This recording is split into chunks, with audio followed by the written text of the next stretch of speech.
ایک دفعہ کا ذکر ہے، ایک بڑے سرسبز جنگل میں ایلی نام کا ایک بڑا ہاتھی رہتا تھا۔ ایلی بہت بڑا تھا اور اس کا دل بھی اس کی طرح بہت بڑا تھا۔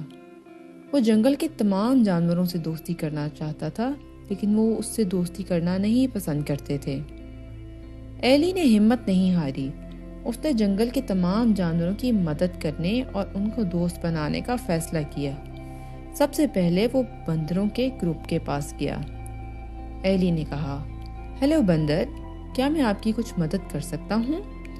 لیڈر بندر مس شیف نے کہا، اگر تم ہمارے لیے اونچے درخت سے کیلے لے آؤ تو شاید ہم تمہارے دوست بن جائیں۔ ایلی نے کیلے پکڑنے کے لیے اپنی لمبی سونڈ کا استعمال کیا اور بندر بہت خوش ہوئے۔ انہوں نے کہا، واہ ایلی، تم تو بہت اچھے دوست ہو۔ پھر ایلی چلاک لومڑیوں کے پاس گیا۔ رینارڈ چلاک لومڑی آنکھوں میں چمک لیے ایلی کی طرف لپکی۔ ارے ایلی، میں آپ کے لیے ایک تفریحی کھیل لائی ہوں۔ اس پہیلی کو حل کرو تو ہم دوست بن سکتے ہیں۔ ایلی نے بڑی مسکراہٹ کے ساتھ بڑی بےتابی سے سر ہلایا۔ رینارڈ نے شروع کیا، ٹھیک ہے، غور سے سنو۔ صبح 4 ٹانگوں پر چلتا ہے، دوپہر کو 2 ٹانگوں پر چلتا ہے اور شام کو یہ 3 ٹانگوں پر چلتا ہے۔ یہ کیا چیز ہے؟ کیا تم مجھے بتا سکتے ہو؟ ایلی نے ایک لمحے کے لیے سوچا۔ اس کی سونڈ آہستہ سے زمین کو تھپتھپا رہی تھی۔ دوسری لومڑیاں مسکرائیں، یہ دیکھنے کے لیے متجسس ہوئیں کیا ایلی اس پہیلی کو حل کر سکتا ہے یا نہیں۔ تھوڑی دیر کے سوچنے کے بعد ایلی کی آنکھیں چمک اٹھیں۔ اوہ، میں جانتا ہوں، اس پہیلی کا جواب انسان ہے۔ جب وہ بچے ہوتے ہیں تو وہ رینگتے ہیں، بڑے ہونے کے ساتھ ساتھ وہ 2 ٹانگوں پر چلنے لگتے ہیں، اور جب وہ بزرگ ہو جاتے ہیں تو انہیں چلنے کے لیے تھوڑی سی مدد کی ضرورت پڑتی ہے۔ کیا یہ ٹھیک ہے نا؟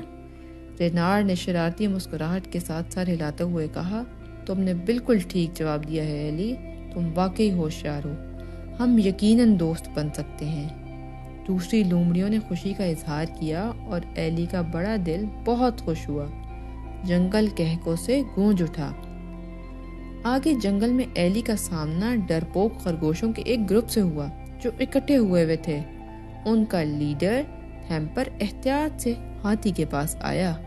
تھیمپر گھبرا کر بولا، ہم نے سنا ہے آپ سب کی مدد کر رہے ہیں، کیا آپ ایک محفوظ بل بنانے میں ہماری مدد کر سکتے ہیں؟ ایلی تسلی دیتے ہوئے، یقیناً میرے چھوٹے دوست، آئیے مل کر کام کرتے ہیں۔ ایلی کی رہنمائی میں خرگوشوں نے ایک مضبوط اور محفوظ بل بنایا اور تھیمپر شکر گزار اور نئے اعتماد کے ساتھ بولا، آپ کا شکریہ ایلی، ہم نے کبھی یہ نہیں سوچا تھا کہ آپ جیسا بڑا جانور بھی ہمارے خوف کو سمجھ سکتا ہے، شاید دوست بننا اتنا بھی برا نہ ہو۔ کچھ دور جا کر ایلی نے کچھ کچھووں کو ایک تالاب کے کیچڑ میں پھنسے ہوئے پایا۔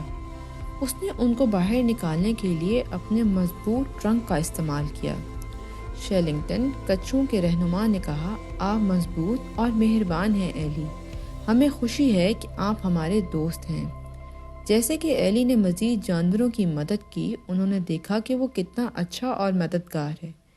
جنگل ہنسی اور خوشی سے بھر گیا اور تمام جانور ایلی کے دوست بن گئے۔ انہوں نے سیکھا، اس سے کوئی فرق نہیں پڑتا کہ کوئی بڑا ہے یا مختلف، جو چیز اہم ہے وہ مہربان ہونا ہے اور دوسروں کی مدد کرنا ہے۔